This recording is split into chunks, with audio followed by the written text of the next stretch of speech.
Assalamualaikum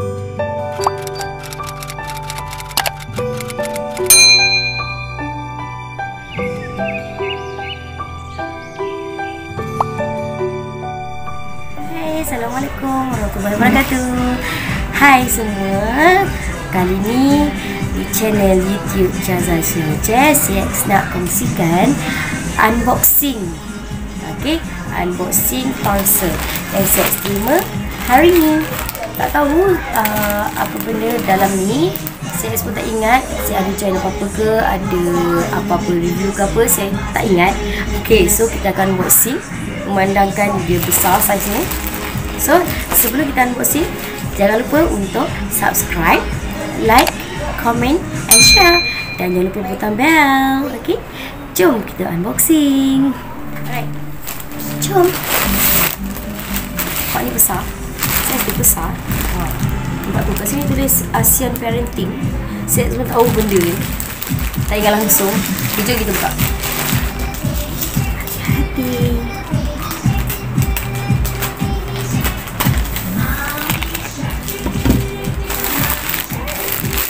Dua lapis. Nampak tu. Lapisan pertama. Dalam, I'm not sure apa yang dalam ni. Okay.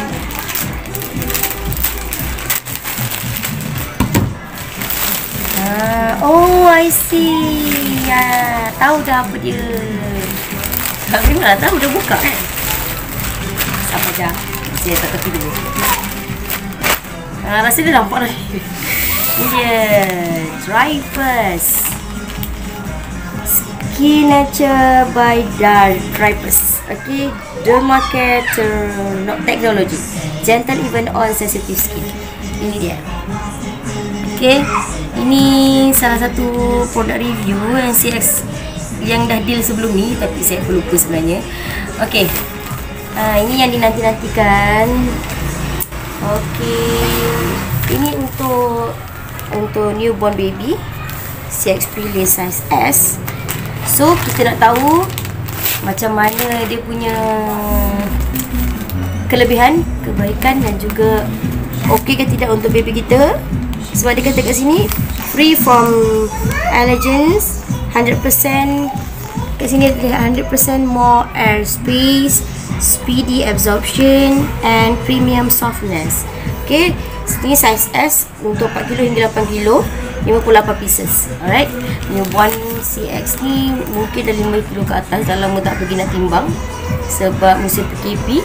So besok baru anak CX nak pergi check up dan injection untuk 5 bulan.